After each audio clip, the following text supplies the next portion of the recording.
Welcome back to Rusty Jeep. Thanks for stopping by, and don't forget to like and subscribe on the way out. Today we're going to be customizing our four-wheel drive shift lever. Now if you live in New England and you're going to be taking this off, that's a project in itself.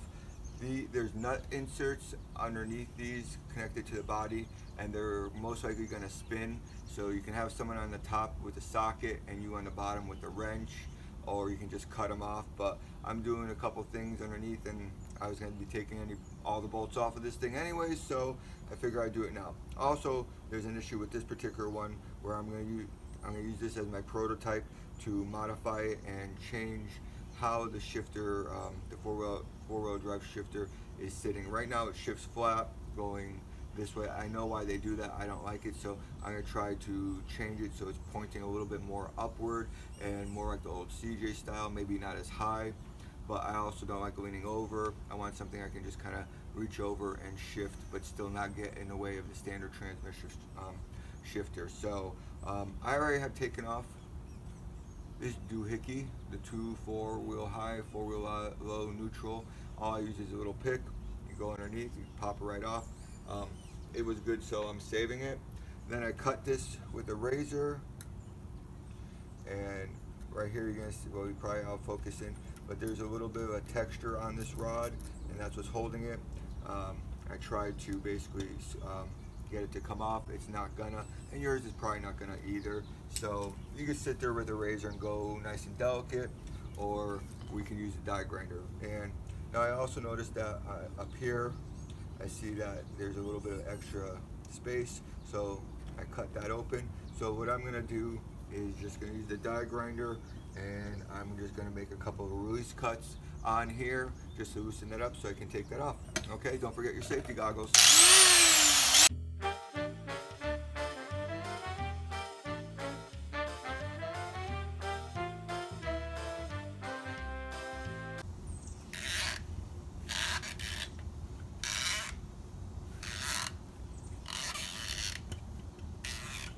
Come on.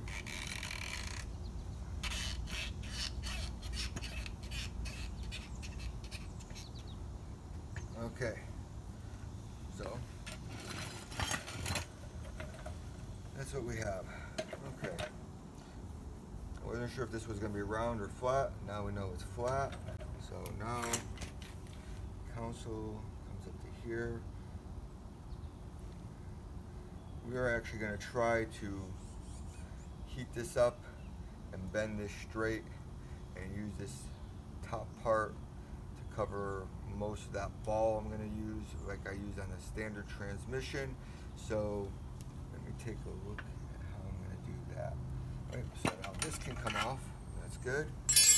This would be a lot easier if this bar came out, but it's not. It's rusted. So I definitely recommend taking the bar out and doing this with the bar out.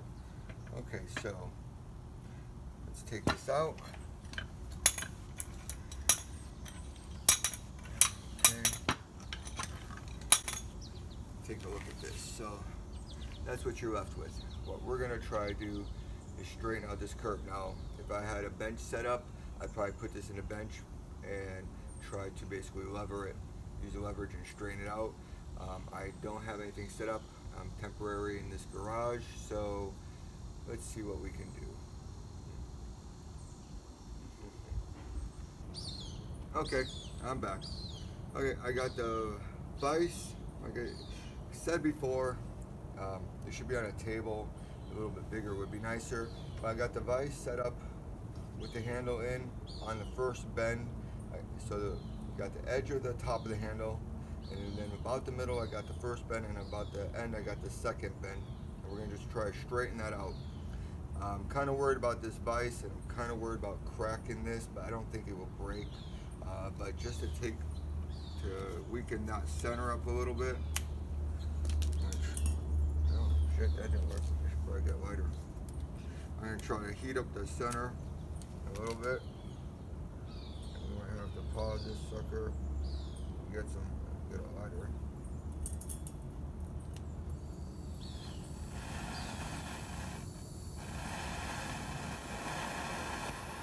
There we go.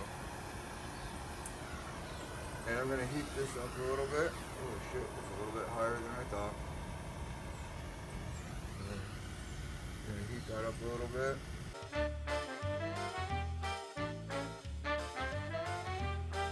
Hindsight 2020, I probably shouldn't be working around open flames, smoking a cigarette, and trying to bend something with one hand.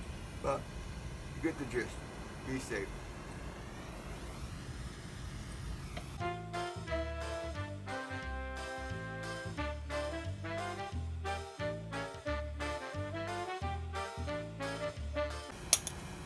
Try not to touch it because we can get this nice and hot.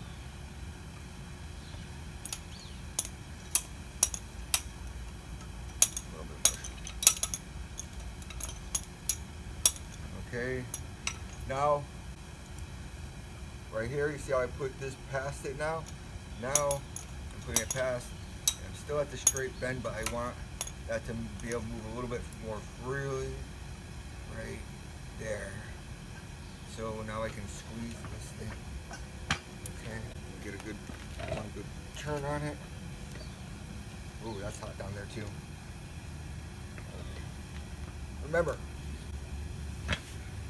metal conducts heat. So it wasn't too hot, but probably should be wearing gloves too. Damn, I'm breaking all the fucking rules. Don't do what I do. Do what I say. Be careful. But I am happy so far how it's bending. I really am, actually.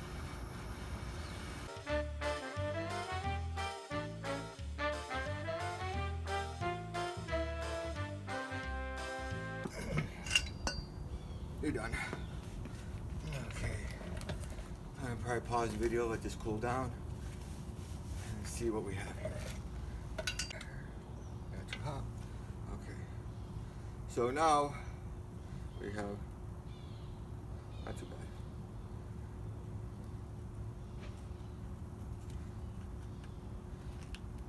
We're gonna bend it the other way a little bit at that same bend.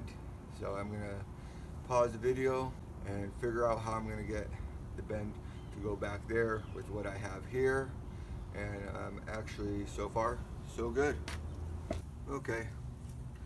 This is all straight. Now I'm just putting a little bit of a curve into it, but I have no leverage on this, so I'm going to heat it up one more time. I got 2 matches left, so I am kind of done with bending it. There is a slight curve into it, but it's not as much of a curve as I want.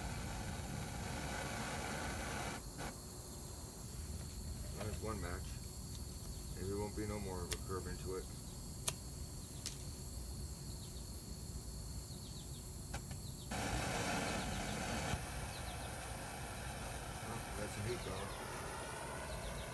Let's see what we got here. Let's heat it up a little bit more.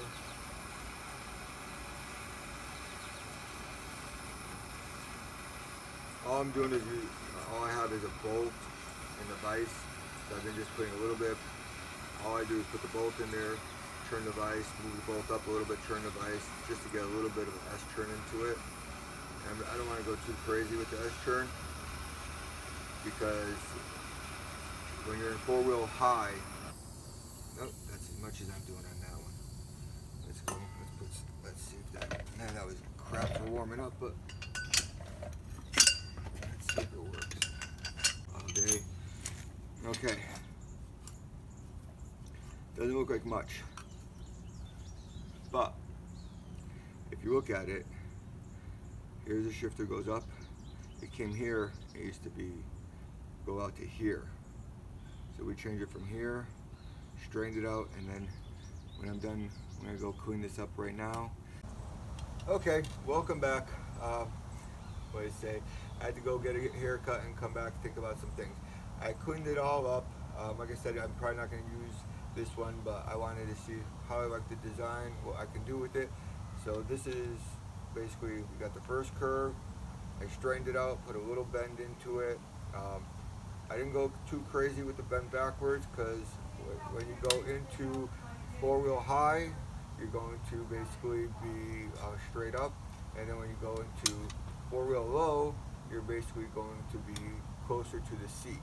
So I want to see how I like it closer to the seat. but I think I get another 1.5 inches if I redo this, but I'm actually kind of liking how this came out. So it's moving pretty good. So next thing we need to do is put a top on it. So let's get this battery going and see how this works. Proper way of doing this would be to drill a few holes and use a nice little wood chisel. I don't have it, so we're going to drill 2 to 3 little holes. I went with a little bit bigger bit. So let's see how this works.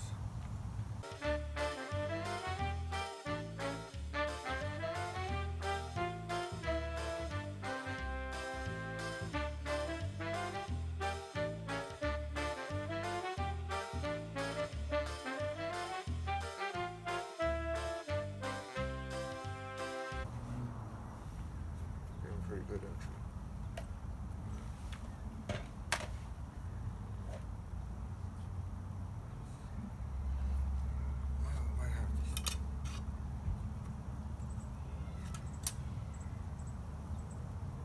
Too wide.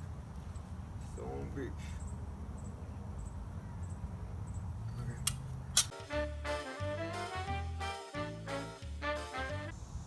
Right there. Actually, you know what?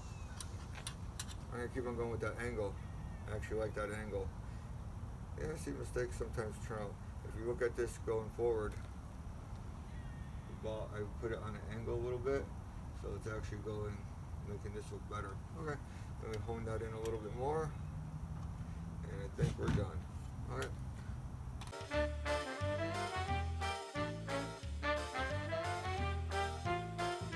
Okay, I'm having problems with the battery on the phone, and I'm trying to get this done. And like I said, this has to go back in, so I'm about to put this back in. I honed out the ball as best I can with the drill bit. Really, get a wood chisel or a square bit, like a chisel, file down and square it off. I got a couple more of these balls, so I'm probably going to do another one, but for now, it goes on, and then what I'm going to do is probably drill through it, and I'm going to take a little pin and put the pin in there, so that way it stiffens it up, and that'll be the final result. I got to sand that and stain it like the other one. So I'm going to press pause in the video, I'm going to go install this, and I'm going to take a look how it looks, and I'll let you see it. Okay?